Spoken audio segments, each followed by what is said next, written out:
un poeta y traductor y filósofo francés que a mí me gusta mucho, que se llama Henri Meissonic, que tiene una frase, me parece muy potente, que dice: en el lenguaje es la guerra. Es decir, que el lenguaje, eso que aparentemente es un vehículo de comunicación que nos permite entendernos, que nos permite transmitir significados, en realidad se está librando ahí también una guerra. Se están librando... La política tiene una traducción en el lenguaje. Hay lucha de clases en el lenguaje. Una lucha de frases, ¿no? La lucha de clases y la lucha de frases. Entonces,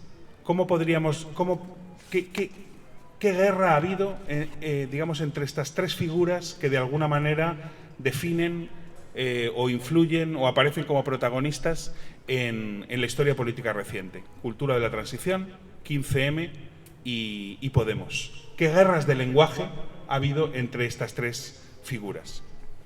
Empecemos por la cultura de la transición. La cultura de la transición o cultura consensual, podemos definirla muy resumidamente como la cultura, digamos, que es la cultura dominante en 40 años largos de historia política española, y es el relato que viene a decir que salimos de la dictadura y salimos del terror, salimos de la dominación y entramos en una democracia entendida como un pacto libre entre ciudadanos a través del proceso de la transición española, ¿no? Es, digamos, el relato que justifica lo que hay como lo mejor posible o como lo único posible, ¿no?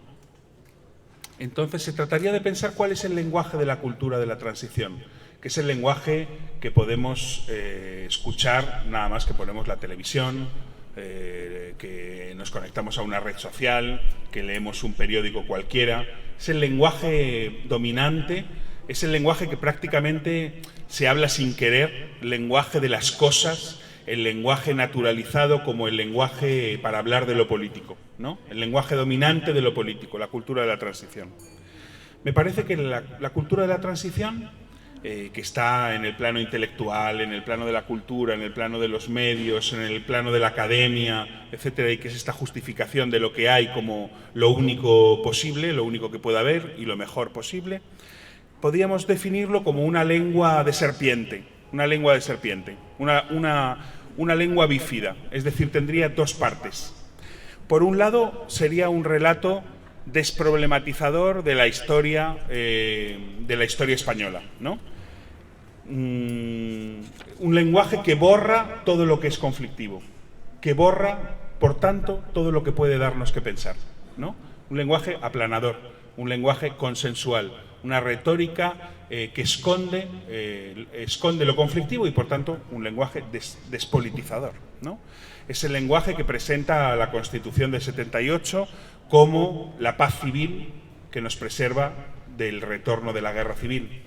Es el lenguaje que presenta el derecho y las instituciones como la canalización de los conflictos para evitar, digamos, que esos conflictos se den en términos de enfrentamiento armado, de guerra, de supresión del otro. Es el lenguaje que habla de la reconciliación entre las dos Españas, del dejar atrás la memoria, porque divide, y mirar al futuro.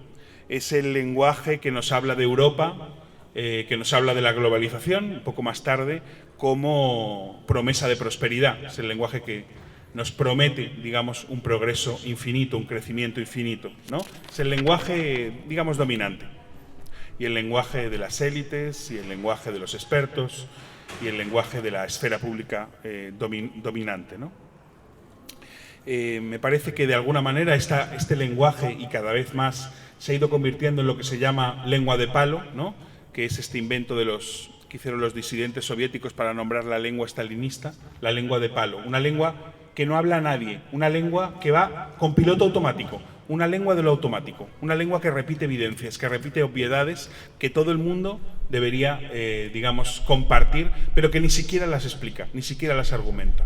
Y una lengua que no admite la posición del sujeto que habla, sino prácticamente que va sola, que va por sí misma, ¿no? Una lengua, por tanto, que más que hablarla, nos habla. Una lengua que nos habla, ¿no? Bueno, decíamos que está, digamos, el lenguaje de la cultura de la transición, el lenguaje de la cultura consensual es bífido. Habría una segunda parte, que se habla de ella mucho menos, me parece, ¿no?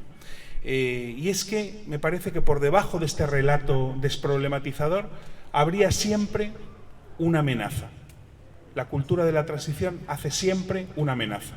Hay una amenaza latente. La amenaza es o esto o el caos, digamos, ¿no? Como bien reveló el chiste de Hermano Lobo de la revista satírica de los años 70. O esto que hay o el caos, es decir, el retorno a algún tipo de destrucción de la convivencia y de guerra como las que ha conocido este país en el siglo XX, ¿no? Cuando, digamos, el ruido de disconformidad que el primer nivel del relato de la transición no logra aplacar aumenta, aparece esta amenaza, ¿no? Porque, claro, el relato consensual no logra esconder que en la vida social hay problemas, hay precariedad, hay desalojos, hay desahucios, hay privatizaciones, está el malestar, digamos, de las vidas sometidas al dominio del capital, ¿no? Entonces, esas vidas hacen ruido, esas vidas chirrían, hay un ruido del malestar. Cuando ese ruido del malestar llega a determinado nivel, la cultura del consenso, de la transición hace una amenaza. Está lloviendo por ahí, ¿no?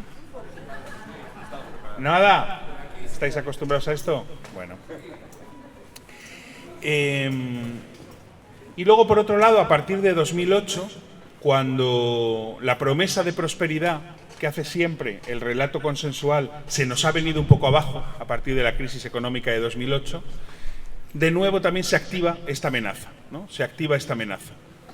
Ya no está, digamos, la sonrisa de la cultura de la transición, más bien estaría la dimensión de amenaza, la dimensión de, ojo, ¿qué es esto? O el caos. Quizá no es lo mejor posible, pero la alternativa es el caos, ¿no? Y, por supuesto, la amenaza se activa contra cualquier movimiento, cualquier voz colectiva que quiera cuestionar el orden, ¿no? 15M, Podemos, Desafío Independentista, cualquier movimiento colectivo que cuestione los límites de lo posible, los límites del consenso, heredados de la dictadura en muchos casos, serán amenazados de muerte, de desintegración, de represión por este segundo lenguaje de la cultura de la transición, ¿no? Entonces, bueno, el chiste de Hermano Lobo, si os acordáis, es el político que se dirige al pueblo y le dice o nosotros o el caos. Y el pueblo sorprendentemente contesta el caos, el caos. Y el político dice, bueno, da igual, también somos nosotros.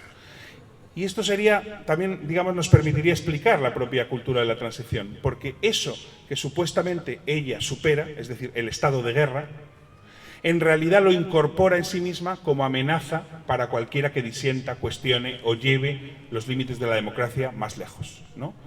La guerra, que supuestamente desaparece en el paso del franquismo a la democracia, en realidad está incorporada dentro de nuestro sistema como amenaza contra cualquiera que quiera expandir los límites de lo posible.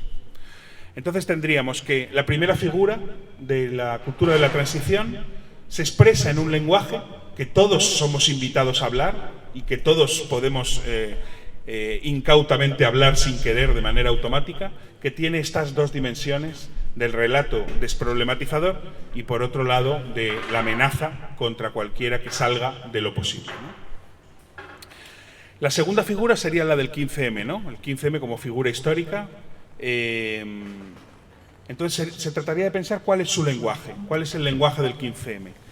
Me parece que el lenguaje del 15M entra en guerra con el lenguaje de la cultura de la transición en varios sentidos. En el primero es un lenguaje, casi más que lenguaje, es un grito.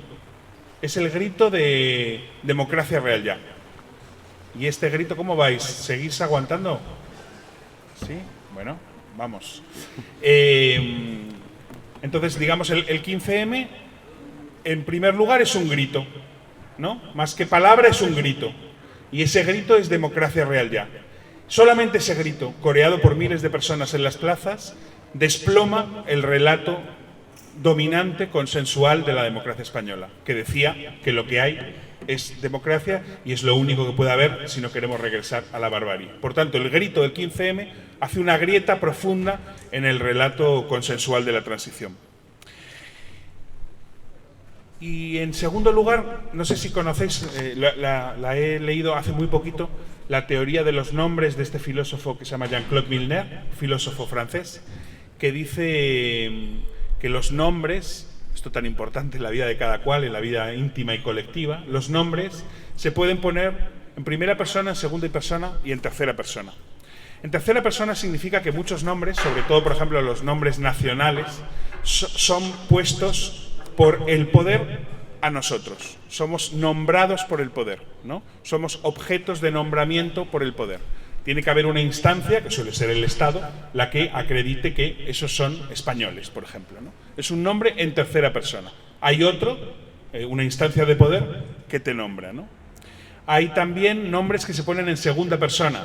Milner pone el ejemplo de un insulto, ¿no? Por ejemplo, tú eres un judío, ¿no? En el caso del nazismo. Eso es un nombre en segunda persona. Te lo pone otro. Tú eres un judío, por ejemplo, ¿no? Hay muchos otros casos de nombres en segunda persona. Y luego hay los nombres en primera persona, que es, digamos, la invención de una voz propia. El ponerte un nombre a ti mismo y el abrir la posibilidad de una existencia libre en la que no eres nombrado por un espejo. No eres un nombre derivado del poder de otro, del que te insulta o del que certifica que eres español, sino que tú, individualmente o con otros, te das un nombre colectivo, ¿no? Sería el nombre en primera persona. Y me parece que el 15M es un nombre en primera persona. Un nosotros somos, los indignados, o el 99%, o el propio nombre 15M, que abre lo que se llama un espacio de subjetivación, es decir, abre un espacio, una voz nueva, una voz política nueva que no necesita de ninguna instancia de poder para fundamentarse, sino que se nombra a sí misma, Y por último, el lenguaje de las plazas. Me parece que el lenguaje de las plazas, para los que estuvisteis implicados en la experiencia del 15M, pues puede ser, digamos, más una experiencia más común, pero era un lenguaje de la reciprocidad, era un lenguaje de lo singular y plural, es decir, un lenguaje en el que cada cual podía hablar con sus propias palabras, pero estaba al mismo tiempo hablando con otros, ¿no? El lenguaje de lo íntimo y lo común, el lenguaje de lo singular y lo plural, el lenguaje del cada cual y del todos, ¿no? Y conformaba una especie de diálogo, había un diálogo hecho, digamos, de singularidades que se ponen a hablar en común. Esto eran las asambleas, por ejemplo, del 15M, los grupos de trabajo, etcétera, etcétera, ¿no? Un lenguaje de la reciprocidad. Un lenguaje de la reciprocidad que era también un caos, era un lenguaje cacofónico, era un lenguaje con mucho ruido, era un lenguaje con mucho malentendido, era un lenguaje con mucha opacidad, era un lenguaje con mucho equívoco, era un lenguaje, una cacofonía realmente, más que una armonía o un concierto, una cacofonía, ¿no? Y un lenguaje muy atravesado por la dimensión afectiva, un lenguaje de lo afectivo, un lenguaje cuya fuerza de persuasión no era tanto su capacidad argumentativa. Para cualquiera que estuvo en una asamblea del 15M sabe que no había ahí discursos, hechos, articulados, sino más bien voces, pero era un lenguaje que hablaba corazón a corazón, uno a uno, corazón a corazón, ¿no? Y me parece que la fuerza de persuasión del 15M, más que el discurso articulado y racional, era la capacidad de conmover, de moverse con el otro y de activar los afectos, ¿no?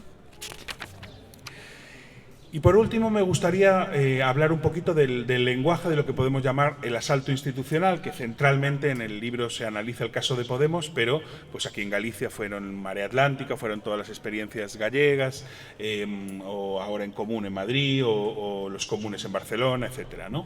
El lenguaje del asalto institucional. Me parece que el problema, digamos, del lenguaje del asalto institucional es que se convirtió, voy a dogmatizar mucho, voy a resumir, a simplificar, pero sobre todo se convirtió en un lenguaje de la comunicación. Es decir, la idea de que se trataba de abandonar la cacofonía porque era ineficaz, abandonar el lenguaje de la reciprocidad, de las singularidades que no lograban articular un mensaje claro, tener un programa, tener un discurso único, y pasar a un lenguaje más eficaz, que es el lenguaje de la comunicación. ¿Qué es el lenguaje dominante hoy? Todo es comunicación, todo es digamos, virtualización del mundo y lenguaje de la comunicación. para ser eficaz en este mundo tienes que hablar el lenguaje de la comunicación. Entonces, digamos, sobre todo esto fue teorizado en Podemos con todo el recurso a las herramientas de Ernesto Laclau. Había, digamos, que ser eficaces comunicativamente, ¿no? Por eso toda la estrategia pasó de la calle a los platos de televisión, ¿no? Entonces podemos preguntarnos cómo es el lenguaje de la comunicación. Me parece que en primer lugar es un lenguaje diseñado, ¿no? En esta fase lo importante, las figuras importantes ya no eran la persona cualquiera que iba a la plaza del 15M y se ponía a hablar con otros, sino lo que podemos llamar los constructores del lenguaje, ¿no? Los intelectuales, los forjadores de argumentarios, los tuiteros, los capaces de producir mensaje, ¿no? Entonces ya hay una privatización del lenguaje, una privatización de la palabra, de ser una palabra compartida en la plaza a ser un lenguaje exclusivo de los especialistas de la comunicación, ¿no?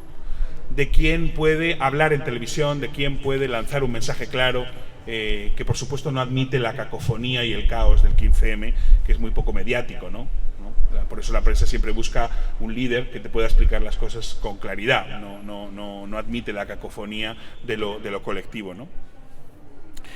Me parece que el problema del lenguaje comunicativo, de esto que ahora todo el mundo dice, desde Ayuso a Pablo Iglesias, que es que hay que ganar la batalla cultural, todo es la batalla cultural, es decir, todo es ganar en el terreno de la comunicación, es que el otro ya no es mi interlocutor en un diálogo, sino que es el target que hay que persuadir, convencer o seducir, ¿no?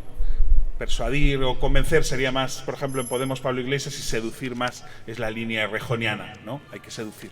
Pero en todo caso, el otro ya no es mi interlocutor en un diálogo, el otro es el objetivo, el target de mi discurso, ¿no? Entonces me parece que la reciprocidad del diálogo se elimina y queda sustituida por este juego entre proyección de mensajes que quieren convencer o seducir, forjados por los especialistas de la comunicación, y un público objeto. Nos volvemos objetos, digamos, en el cálculo comunicativo de otros, ¿no? También se transforma los lugares de la comunicación, de la calle se pasa, digamos, a los medios de comunicación como lugar central. Hay que convencer a la gente y su opinión se convertirá en voto. Nosotros necesitamos votos para poder gobernar y el voto, digamos, viene de la opinión. Se trata de conquistar la opinión pública. Dejamos de ser sujetos que hablan en común y nos convertimos en opinión pública a convencer o seducir. Es un lenguaje también con una temporalidad muy determinada, porque el mundo de la comunicación es el mundo instantáneo, el mundo sin historia, el mundo sin memoria, el mundo del tiempo instantáneo, ¿no? Del hashtag, del trending topic o de lo que sea, ¿no? Es un lenguaje también sin ruido, es un lenguaje no cacofónico. El lenguaje es el mito de la transparencia, la idea de que tú puedes transmitir un mensaje que es recibido tal y como tú lo emites por el otro, ¿no? No hay deriva de sentido, no hay opacidad, no hay metamorfosis, no hay cacofonía, no hay ruido. Y en el caso del asalto institucional fue mucho el lenguaje de la épica y de la promesa, ¿no? El lenguaje de victoria, ganar, ahora, etcétera, ¿no? El lenguaje de la épica y de la promesa. Entonces fue el lenguaje de la eficacia comunicativa, digamos, ¿no? Bueno, me parece que, por añadir algo con respecto a esta cuestión del lenguaje, desde Podemos siempre se utilizó una metáfora que era que Podemos tenía que traducir institucionalmente el 15M. Había que traducir institucionalmente el 15M. Entonces, me parece que la palabra traducción no es tan obvia. ¿Qué significa traducir? ¿Qué hace un traductor cuando traduce? Me parece que hay todo un tema aquí, ¿no? Porque este hombre, Agui Mesonic, que decía esto del lenguaje es la guerra, dice también: el traductor puede escuchar cuando traduce dos cosas en el lenguaje a traducir. Puede escuchar el signo, la información, el significado de cada palabra, que va traduciendo palabra a palabra, o puede escuchar el ritmo de un autor, que se expresa en lo que él llama el fraseo. No tanto palabra a palabra como el movimiento de una frase. Si traduces solo escuchando el signo, si traduces solo atendiendo al plano de la información, si traduces con el diccionario, digamos, es muy posible que pierdas la escucha del ritmo, de lo que hace el cuerpo al lenguaje, no solamente de lo que dice el lenguaje, sino de lo que hace, del movimiento del lenguaje, ¿no? Me parece que la traducción que hizo Podemos del 15M fue muy atenta al signo, es decir, al plano de la demanda, lo que el movimiento quería en temas de vivienda, de lo público, etcétera, etcétera, pero con muy poca escucha del ritmo, de lo que se hace, del cómo se dicen las cosas y del cómo, cómo el lenguaje se construye. El lenguaje, la reciprocidad, de lo colectivo, de la cacofonía, etcétera, ¿no? ¿Qué pasa cuando traduces el signo y pierdes de vista el ritmo? Que normalizas. Me parece que esta palabra también ha aparecido por la mañana en la charla, ¿no? Hay una normalización del lenguaje. Es como el traductor que traduce un autor que intenta crear lenguaje nuevo, ¿no? Y en vez de intentar recrear ese lenguaje, recrear el ritmo, traducir para Meissonier, que es ritmizar, volver a prolongar el ritmo, traduce palabra y pierde el ritmo, entonces normaliza el lenguaje que ya existe. Me parece que en el caso del asalto institucional, la traducción asimiló la creación del lenguaje político nuevo, que era el 15M, al lenguaje político tradicional, de los medios, de los partidos, de los líderes, de los mensajes, de las demandas, de la épica, de la promesa. Hubo una asimilación. La traducción no prolongó intensidades, sino que de alguna manera asimiló lo nuevo a lo que ya había, ¿no? Es una traducción, por tanto, que capa, que limitadora. Y por último, lo que me estaba pensando también esta mañana es si esa secuencia no tendría un cuarto capítulo, Cultura de la Transición, 15M, Podemos, y si no habría un cuarto capítulo con la emergencia de la extrema derecha hoy. ¿Cuál sería el lenguaje de Vox, ¿no? Entonces, bueno, esto estaría a pensar, ¿no? Estaría a pensar, pero me parece que Vox no es tanto lo otro de la cultura de la transición, sino más bien la activación de esa amenaza que la cultura de la transición siempre mantuvo por debajo. Vox es una reacción a la apertura de los límites de lo posible que han producido los movimientos en los últimos años, 15M y Podemos, una apertura de lo político, Desafío Independentista Catalán, una apertura de los límites de la ordenación territorial, el feminismo, una apertura en la concepción y la práctica de las relaciones entre género, y lo que hace Vox es volver a apuntalar lo que había sido cuestionado. Es el intento de apuntalar lo que ha sido cuestionado en esta última época. Es una reacción a la crisis de legitimidad de la cultura de la transición. Es un aseguramiento de todos los límites que se han ido agrietando en los últimos años, ¿no?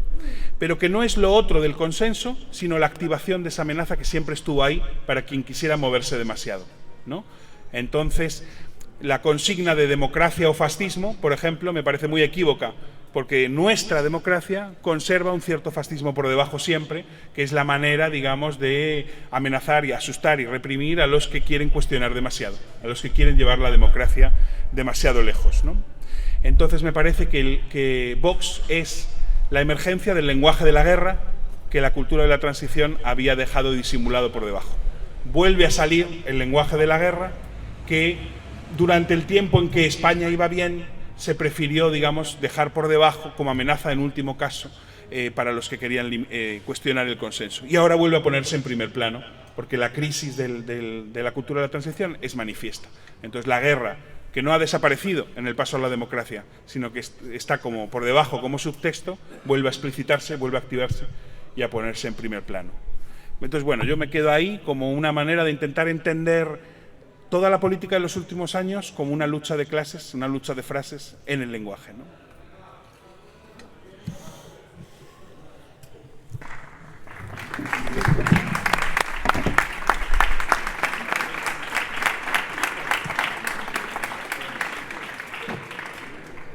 Hola, que tal?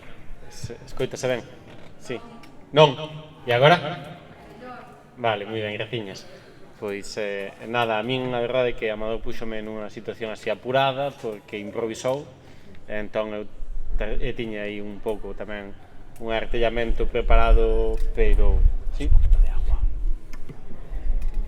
A ver, ben. Sí, vale, pois nada, eu tamén vou estar un pouco forzado de improvisar. Hai moi poucos días...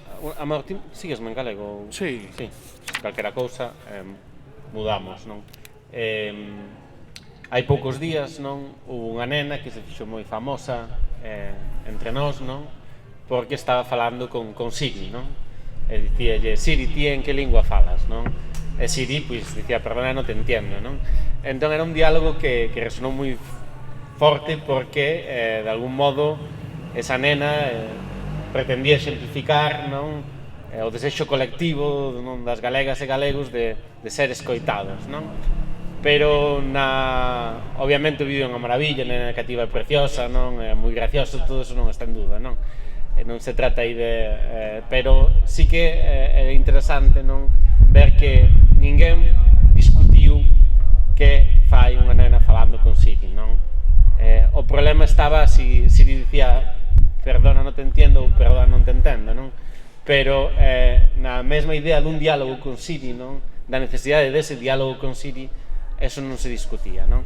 Creo que é un bo exemplo para entrarlle, por un lado, non, o libro de Amador, que plantexa esta cuestión, un xeito moi definido, non? Hasta que punto o problema non é a linguaxe, senón o marco no que se dá a conversa, non? Ou que o problema da linguaxe é o problema do marco no que se dá a conversa, non? É certo, non, como que a relación da linguaxe co mundo é unha relación problemática, non? Porque entre palabra e mundo nunca vai haber unha correspondencia exacta, ou mellor dito, esa correspondencia é inestable, non? E estáse dándose, facendo e desfacendo todo o tempo, non? Hai un momento que é un gran chubasco, non? Amador, aquí en Galicia temos un refrán político, xa é moi histórico, non? Que di eso, mexan por riba de nós, non? Nos mean por encima, e temos que dicir que chove, non?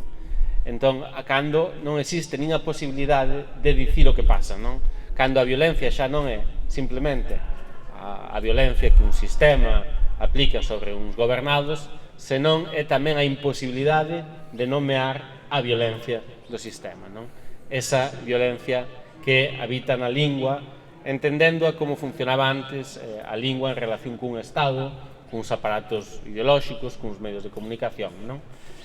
Nese sentido, a lingua do franquismo funcionaba como unha lingua, non, que excluía claramente o que se podía dicir o que non se podía dicir, organizada alrededor dunha serie de mitos, non? Cun elemento moi forte de exclusión, de non poder dicir que mexan por riba, non?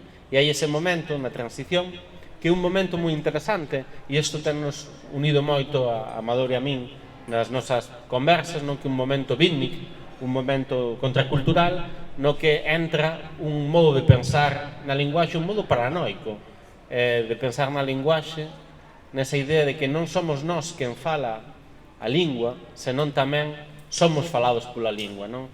Que igual que nós falamos a linguaxe tamén nos fala, a lingua tamén nos di, non? E nese sentido hai unha frase famosa de William Burroughs, non? Que a linguaxe é un virus, non? O virus da linguaxe, non? Que hai a capacidade de infectar a lingua, e toda esta fantasía tamén da programación lingüística, non? De que é posible introducir unha especie de mutación, un virus na lingua, esa mutación lingüística é unha mutación das mentalidades, unha mutación colectiva, non? Ese medo fixo que, por exemplo, nos poetas dos anos 70 houvese unha relación moi problemática coa lingua, unha pelexa moi forte por non ser falados, non? Por fuxir desa fala. Fuxidas que para algúns foron as drogas, para outros foron a loucura, para outros foron a búsqueda de outras linguaxes, a entrada de outras linguas, as polifonías, non? Houve moitas estrategias, non? Despois, de algún modo, aí está tamén outra parte da conversa que vemos tendo con Amador, que ten que ver coa cultura da transición, co que se chamou para o Estado español cultura da transición, e que para Galicia non hai varios termos posibles, non? A cultura da autonomía, esta mañán falouse, non, da cultura da normalización, que creo que é un termo moi bo para falar dunha serie de dinámicas culturais que tamén se activaron na linguaxe, nas que a linguaxe operaba como unha máquina de exclusión de conflictos, non? Un modo polo que, digamos, quedaba definido que se podía decir, e aquelo que non cabía aí quedaba de algún modo disolto. esta cultura da normalización é a que fai posible, non? Que cando se fala, por exemplo, non, da emigración en Galicia, todo o mundo pensamos nun fenómeno histórico sucedido nos anos 60, 70, non? E ninguén pensa, non? Como que a migración é un proceso histórico que sigue vivo, que sigue activo, sigue se producindo e seguimos emigrando. Por exemplo, non? Este é un elemento moi claro como esa linguaxe de normalización, digamos, redefine as experiencias históricas, os relatos, as fábulas, reorganiza o mundo e fainos imaginalo nun determinado xeito e non de outro, non? A pregunta que sería, non, efectivamente, hai uns fenómenos que teñen que ver coas movilizacións sociais que aquí empezan nunca máis, que despois vanse prolongar non hasta, bueno, podemos pensar hasta cando, non? Nos que hai unha operación moi forte de creación de linguaxe, non? Outros xeitos de falar, de repente comezase a falar de desahucios, que era unha palabra que non existía prácticamente, non porque non existisen, senón porque non había nin conciencia de que se estaban producindo. Comezas a falar de precariedade, comezas a falar dun montón de palabras que entran rapidamente na linguaxe porque as facemos entrar, non? E se converten, mutan e emerxen, etc. Non? E ali hai uns procesos dos que Amador ven de falar agora, que despois, se queredes, na conversa podemos prolongar. Pero mentres estas, digamos, activacións se están dando a nivel neoliberal, hai outras operacións sobre a linguaxe que están sucedendo moito máis profundas e de sentido moi complicado, non? Cando nos escribimos no móvil e o móvil xa se anticipa aquilo que queremos dicir e xa nos propón a frase non perfecta, digamos, quen está falando a quen, non? Cando, digamos, na configuración da linguaxe neoliberal, imaxe e palabra acaban sendo, digamos, unha mesma ferramenta, algo está sucedendo a nivel, digamos, antropolóxico, non? En este sentido, hai dous elementos, non, que, o sea, hai algunhas ideas sobre esta linguaxe neoliberal das que me parecía interesante falar a propósito, non, das reflexións de Amador. Por un lado, a idea mesma de cultura, que a emerxencia cultural en San nos convoca ao redor dese concepto, non? Que significa a cultura no universo neoliberal, non? Como unha palabra que permite facer cousas que non se poderían facer en nome de ningunha outra cousa, non? A cidade da cultura. Se ti chamas non cultura, podes levantar un mausoleo inmenso, baleiro, gastando millóns de euros, e ninguén o vai discutir porque o concepto cultura permite que sucedan cousas que non poderían suceder en nome de casi ningunha cousa outra, non? E iso creo que é un triunfo, digamos, propiamente neoliberal. O feito máis grave, quizáis, da Galicia contemporánea, que ten que ver coa crise demográfica e co que chamaríamos o colapso ecolóxico do mundo rural, vinculado tamén a esa crise demográfica de nacementos e de avellentamentos e de migración, ese sendo probablemente o feito político contemporáneo máis importante, na miña opinión, produce moi pouca reflexión colectiva, non? Está sobre esa especie de traxedia, hai unha falta importante de articulación cultural, non? Pouco dela se di nos medios de comunicación, nas conversas, nas ficcións, eso é como unha ausencia. E esa ausencia, digamos que aquelo máis importante, non? A choiva, non? O mexo, se enmascara na linguaxe, pareceme significativo, non? Digamos, esa capacidade de comunicarlo todo, pero aquilo que realmente está pasando non pode ser dito, non? E creo que aí hai algo propiamente particular do modo no que o neoliberalismo se relaciona coa realidade, porque ao mesmo tempo que está sucedendo eso, hai unha densificación das fábulas entusiastas da galeguidade, non? Que podemos ben resumir co lema Gadis, non? De vivamos como galegos, non? E esa especie de exageración, digamos, da galeguidade como fantasía entusiasta, non? Que ten que ver coa movilización de toda unha serie de símbolos que están sendo capturados un detrás de outro, non? Ao mesmo tempo que se invisibiliza as catástrofes que están desarticulando a fábrica colectiva, pareceme que é moi importante en relación con esta lingua que se fixo literalmente capital, non? Hai toda unha especie de estética neoliberal que parte dende as bodas nos pazos, non? Que facemos casándonos compulsivamente nos antigos pazos, non? As novas presentacións das latas de conservas, non? O deseño da roupa, o interiorismo. Hai toda unha serie de rebranding de todas unhas formas populares que veñan dun mundo que ao mesmo tempo que son capturadas por unha linguaxe nova, desaparece o mundo do que estas viñas, non? E simplemente quería como un emblema para resumir esta disociación entre mundo e linguaxe que é propia deste modo de construcción do significado neoliberal, unha anécdota dunha campaña de turismo xusto antes da pandemia, unha campaña que se chamaba Dame Galicia, non?